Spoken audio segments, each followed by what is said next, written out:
Hi hello నమస్తే అందరికీ welcome to my channel Gana stories world. Story చదివే ముందు ఛానల్ని సబ్స్క్రైబ్ చేసుకొని స్టోరీ నచ్చితే చిన్న లైక్ ఇవ్వండి. ఇక స్టోరీలోకి వెళ్ళిపోదాం. My bad boy episode 47. బావ కోపం నేను తట్టుకోగలనా అనిపిస్తుంది. బావ నన్ను అలా దూరం పెడితే నాకు ఏడుపు వస్తుంది బావా అని శౌర్యని పట్టుకొని ఏడుస్తూ ఉంటుంది వేద. వేదని అలా చూసి మనోహర్ మీనాక్షి గారికి, చరణ్ శౌర్యకి బాధ వేసింది. కానీ అలా ఏం ఉండదు వేద. అన్నయ్య కోపం ఎంత చెప్పు నీ మీద.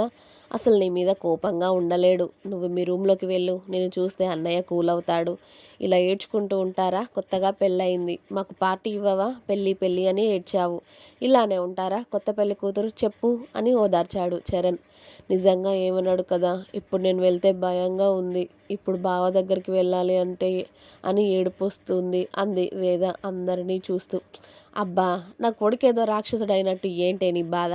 వాడేమైనా అంటాడా నిన్ను? ఎప్పుడైనా అన్నాడా? ఏమనడు. కానీ నువ్వు వెళ్ళి ఫ్రెష్ అయ్యి రాపో, ఇంట్లో దీపం పెడదువు కానీ. కొత్త కోడలివి కదా అని కోడలి చుట్టూ మెటికలు విరిచారు మీనాక్షి గారు. ఏంటి, నీ కొడుకు గురించి నీకు తెలియదత్తో? ఏదో ఇన్ని రోజులు నేను బెడ్ మీద ఉన్నాను కాబట్టి ఆయన ప్రతాపం చూపించలేదు. లేకపోతే నాతో ఫుట్బాల్ ఆడతాడు నీ కొడుకు. ఇప్పుడు ఇంకా ఏ ఆట ఆడతాడో? ఫుట్బాల్ ఆడతాడో లేకపోతే నాతో క్రికెట్ ఆడతాడో తెలియదు. కానీ ఇప్పుడు ఆయన దగ్గరికి వెళ్ళాలంటే వణుకు వస్తుందిరా బాబోయ్. దేవుడా, నీ మీదే భారం వేశానయ్యా. మా బావ నన్ను ఏమనకుండా చూడు అని మెల్లిగా లేచి స్టెప్స్ ఎక్కుతూ రుద్ర గది వైపు అడుగులు వేసింది వేద. అసలు ఆ గదికి వెళ్ళాలంటే తనకి ధైర్యం సరిపోవడం లేదు. ఇప్పుడు ఆ గది కాకుండా తన గదికి వెళ్తే మాత్రం ఖచ్చితంగా తన సావే అని తనకు తెలుసు వేదకి. అందుకే అలాంటి ధైర్యం చేయకుండా మెల్లిగా రుద్ర రూమ్కి వెళ్ళి డోర్ ఓపెన్ చేసింది. అప్పటికే రుద్ర ఫ్రెష్ అయ్యి వచ్చి డ్రెస్ వేసుకుంటూ ఉన్నాడు. రుద్రని చూస్తూనే మెల్లిగా ఆ రూమ్లో అడుగుపెట్టింది వేద వణుకుతున్న కాళ్ళతో. కనీసం ఆమె వచ్చిన సౌండ్కి కూడా రుద్ర తల తిప్పి వేదని చూడలేదు. అతడి పని అతడు చేసుకుంటూ ఉన్నాడు. షర్టు వేసుకొని బటన్స్ పెట్టుకుంటూ ఉన్నాడు అద్దంలో చూసుకుంటూ. వేద డ్రెస్సెస్ ఆ రూమ్లో లేవు కాబట్టి వెళ్ళి బెడ్ పైన కూర్చుంది సైలెంట్గా. రుద్ర మీనాక్షి గారికి కాల్ చేసి ఒక కాఫీ పంపించమ్మా అని చెప్పేసి తన ల్యాప్టాప్ అందుకొని సోఫాలో కూర్చున్నాడు. కాఫీ వచ్చాక కాఫీ తాగేసి అతడు వర్క్ చేసుకుంటూ ఉన్నాడు తప్పితే వేద వైపు చూడలేదు. వేద మాత్రం రుద్ర వైపే తన చూపులు నిలిపి ఉంది.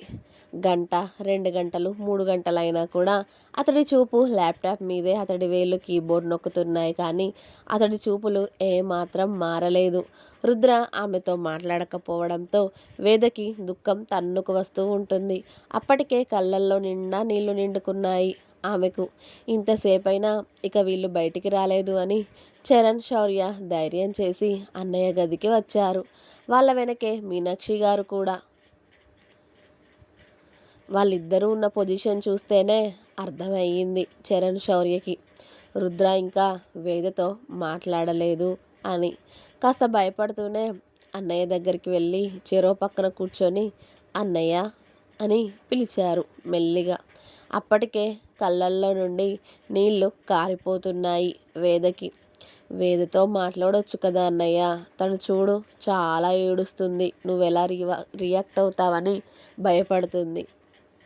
మీ విషయంలో మేము కలగజేసుకోకూడదు కానీ తన అలా ఏడుస్తూ ఉంటే బా బాగా అనిపించడం లేదు. ప్లీజ్ అన్నయ్య, తనని క్షమించి వేదని ఏమనకు అని చెప్పారు చరణ్ శౌర్య వదిన వైపు వకాల్తా పుచ్చుకొని. కొడుకు ఏమంటాడా అని మీనాక్షి గారు వాళ్ళ రూమ్ బయట నుండి వింటున్నారు. మీకు ఆఫీస్ లేదా ఇవాళ? మిమ్మల్ని ఇంటి దగ్గర ఉండమని ఎవరు చెప్పారు అన్నాడు రుద్ర సీరియస్గా. వాళ్ళొకటి మాట్లాడుతుంటే రుద్ర ఒకటి మాట్లాడడంతో ఇద్దరు పిచ్చి మొహాలు వేసుకొని ఒకరి వైపు ఒకరు చూసుకొని, అది కాదన్నయ్య, వర్క్ మేనేజర్కి అప్పచెప్పేసి వచ్చాం వేదు కోసం అని శౌర్య ఇంకా ఏదో మాట్లాడబోతూ ఉంటే వద్దు అని రుద్ర చేయి అడ్డు పెట్టి, మీరు ఇలా మధ్యలో బ్రోకర్ వేషాలు మానుకొని డైలీ ఆఫీస్కి వెళ్ళి అక్కడ వర్క్ చేస్తే బాగుంటుంది. నన్ను కాదు అనుకొని వెళ్ళిపోయింది కదా, నా కోపాన్ని కూడా భరించాలి. ఇన్ని రోజులు నా ప్రేమను చూసింది కదా, నా కోపాన్ని కూడా భరించాలి. అది ఒక్కరోజు 2 రోజులా, ఒక నెల, ఒక సంవత్సరమా, 25 సంవత్సరాలా, లేకపోతే నా జీవిత కాలమా అనేది తెలియదు. చేసుకుంది కదా పెళ్ళి, భరించమను ఇష్టమైతే. లేకపోతే ఆ రోజు వాళ్ళ నాన్న రమ్మనగానే వెళ్ళిపోయింది గదా! అలానే వెళ్ళిపోమను. నేను ఇష్టం లేకపోతే. ఇష్టం ఉంటే నేనెలా ఉన్నా, నా బిహేవియర్ ఎలా ఉన్నా కూడా నాతో ఉండమను. అంతే తప్పితే మా మధ్యలో ఎవరైనా వచ్చి మాట్లాడితే బావుండదు. శౌర్య, ఈ మాట నేను మళ్ళీ రిపీట్ చేయలేను కాబట్టి మీరు కాస్త ఈ విషయంలో సైలెంట్‌గా ఉంటే బావుంటుంది అని డైరెక్ట్‌గా చెప్పేశాడు రుద్ర ఇద్దరు తమ్ముళ్ళకి. రుద్ర అలా బేస్ వాయిస్‌లో చెప్పగానే శౌర్య చరణ్‌కి కూడా భయమేసింది. ఏంటో ఒక్కరోజు అతను మాట్లాడకపోతేనే ఏడ్చి ఏమీ తినకుండా పడుకునే అంత పిచ్చిది. అలాంటిది ఇన్ని రోజులు తనతో మాట్లాడకుండా ఉంటే వేద ఏమైపోతుందో అని వేద మీద భయం పట్టుకుంటుంది ఇక చరణ్ శౌర్యకి. అయినా పెళ్ళవ్వక ముందే తనతో మాట్లాడకుండా తనని చూడలేకుండా ఉన్నాడు. అలాంటిది ఇప్పుడు వేదని దూరం పెట్టలేడులే. పైగా వాళ్ళిద్దరికీ పెళ్ళయింది. వాళ్ళని దూరం చేసే హక్కు ఇప్పుడు ఎవరికీ లేదులే అనుకున్నారు కానీ వేద ఏడుస్తుందని అలా చూడలేకపోతున్నాం అన్నయ్య, ప్లీజ్ తనతో మాట్లాడు అని అక్కడ ఉండలేకుండా చరణ్ శౌర్య వెళ్ళిపోయారు. కానీ రుద్ర కోపం తగ్గడం అంత ఈజీనా? రుద్ర మాటలకి వేద ఏడుపు ఇంకెక్కువ అయింది. కానీ రుద్ర అసలు తన రూమ్లో ఇంకొకరున్నారని కూడా పట్టించుకోవడం లేదు. అతడికి వర్క్ చేసుకుంటూ ఉండగానే వేరే ఫోన్ రావడంతో ఫోన్ లిఫ్ట్ చేసి బాల్కనీలోకి వెళ్ళిపోయాడు. వెళ్తున్న అతడినే చూస్తూ వెక్కి వెక్కి ఏడుస్తూ ఉంటుంది వేద. అప్పుడే మీనాక్షి గారు లోపలికి వచ్చి కోడల్ని హత్తుకొని, కొత్త పెళ్లి కూతురు ఇలా ఏడిస్తే ఎలానే, వాడి కోపం తగ్గుతుందిలే, ఒక 2 రోజులు అంతే, ఎక్కువగా ఉండదు కదా, నువ్వు ఇలా ఏడ్చి ఆరోగ్యం పాడు చేసుకోకే, ఇప్పుడిప్పుడే నీ ఆరోగ్యం సెట్ అయింది, లేదంటే మళ్ళీ ఇలా ఏడిస్తే ఎలా చెప్పు, మా అమ్మ కాదు, కాస్త ఊరుకోవే అని కోడలి బట్టలన్నీ కూడా రుద్ర రూమ్లో సర్దించి, ఫ్రెష్ అయ్యిరా తల్లి, ఏమైనా తిందువు, ఎప్పుడు తిన్నావో ఏంటో, మొహం చూడు ఎలా అయిపోయిందో నెల రోజులకే అని కోడల్ని బలవంతంగా వాష్రూమ్లోకి పంపించి కొడుకు ఫోన్ మాట్లాడే వరకు చూసి, రుద్ర వచ్చాక దాంతో అలా మాట్లాడకుండా ఉంటూ ఎందుకు బాధ పెడుతున్నావు రుద్ర, అది కావాలి అనే కదా పెళ్లి చేసుకొని తీసుకొచ్చావు, మరి ఎందుకురా దాన్ని అలా బాధ పెడుతున్నావు, నువ్వంటే దానికి ఎంత పిచ్చో నీకు తెలియదా, ఆడపిల్లని బాధ పెట్టకూడదు రుద్ర, అర్థం చేసుకో నాన్న అని కొడుకుని బతిమిలాడారు మీనాక్షి గారు. వాళ్ళ అమ్మ అన్ని మాట్లాడుతున్నా కూడా సైలెంట్గానే చూస్తూ ఉన్నాడు రుద్ర. అప్పుడే వేద ఫ్రెష్ అయ్యి డ్రెస్ వేసుకొని బయటికి వచ్చి తల్లి కొడుకులను చూస్తూ ఉంటుంది. నాకు వర్క్ ఉందమ్మా, ఇప్పుడు నన్ను వదిలేయండి అని తల్లి చేతులు విడిపించుకొని వెళ్ళి రుద్ర వర్క్ చేసుకుంటూ ఉంటే కోడల్ని మాత్రం కిందికి తీసుకువెళ్ళి బలవంతంగా 4 ముద్దలు తినిపించారు మీనాక్షి గారు. రుద్ర అతడి వర్క్ అయిపోయాక తినడానికి కిందికి వచ్చాక మీనాక్షి గారు కొడుక్కి దగ్గర ఉండి వడ్డించారు. వేద తింటున్న రుద్రనే చూస్తూ ఉండిపోయింది. రుద్ర తినేసి తన రూమ్కి వెళ్ళిపోయాక వేదని, వెళ్ళమ్మా వెళ్ళు, వాడేం కోప్పడాడు తల్లి, వెళ్ళి పడుకోపో అని మీనాక్షి గారు కోడల్ని కూడా రూమ్కి పంపించారు. ఏంటో పెళ్ళయ్యాక సంతోషంగా ఉండాల్సిన పిల్లలు ఇలా అయ్యారు.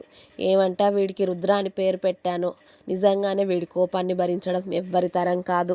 నా తల్లి ఎలా భరిస్తుందో ఏంటో వీడి కోపాన్ని. ప్రేమించే పెళ్లి చేసుకున్నాడు కదా, దానిపైన అంత కోపం చూపించడం అవసరమా, పిల్లని ఊరికే భయపెడుతున్నాడు అని కొడుకుని తిట్టుకుంటూ మీనాక్షి గారు వాళ్ళ రూమ్కి వెళ్ళిపోయారు. మీనాక్షి గారి మొహం కోపంగా ఉండడంతో ఏమైంది మీనా అని అడిగారు మనోహర్ గారు భార్యని. ఏం చెప్పమంటారండి, ఇన్ని రోజులు చక్కగా ఉన్నారు పిల్లలు, వీళ్ళ పెళ్ళి మీద ఎన్నో ఆశలు పెట్టుకున్నాను, నా పెద్ద కొడుకు పెళ్ళి అలా గ్రాండ్గా చేయాలి, ఇలా చేయాలి అని. కానీ మా అన్నయ్య ఏమో గొడవ పెట్టుకొని దాన్ని తీసుకువెళ్ళిపోయి వేరే వాళ్ళకి ఇచ్చి పెళ్లి చేద్దామని అనుకున్నారు. అయినా వీడు వెళ్ళి పెళ్లి చేసుకున్నాడు వేదని, అది సంతోషమే, కానీ దాన్ని పెళ్లి చేసుకున్నందుకు దాన్ని బాగా చూసుకోవాలి కదా, దాంతో మాట్లాడకుండా దానిపై కోపంగా ఉంటే ఎలా అండి, వీడు అటు తండ్రికి అని ఏడుస్తుందా, వీడి కోసం అని ఏడుస్తుందా, ఆడపిల్ల మనసు వీడైనా అర్థం చేసుకోవాలి కదా, అలా కోపంగా ఉంటే అది తట్టుకోగలుగుతుందా అని కోడలి గురించి బాధపడ్డారు మీనాక్షి గారు. మీనా, వాళ్ళకి ఇప్పుడు పెళ్ళయింది, పెళ్ళి కాకముందే నీ కోడల్ని నీ కొడుకు ఎంతలా జాగ్రత్తగా చూసుకున్నాడో నీకు తెలియదా, పెళ్ళవ్వక ముందే భార్య కన్నా వేదని ఎక్కువగా చూసుకున్నాడు. ఇప్పుడు వాళ్ళకి పెళ్ళయింది అంటే ఇంకా ఎంత బాగా చూసుకుంటాడు. నువ్వు వాళ్ళ గురించి అనవసరంగా కంగారు పడి నువ్వు బీపీ పెంచుకోకు, అర్థమైందా? వాళ్ళిద్దరూ బాగానే ఉంటారు. నువ్వు అలాంటి భయాలు ఏవీ పెట్టుకోకు మీనా అని భార్యని దగ్గరికి తీసుకొని ఓదార్చారు మనోహర్ గారు. ఇక మనోహర్ గారు చెప్పాక కాస్త భయం వదిలేసి పడుకుండిపోయారు.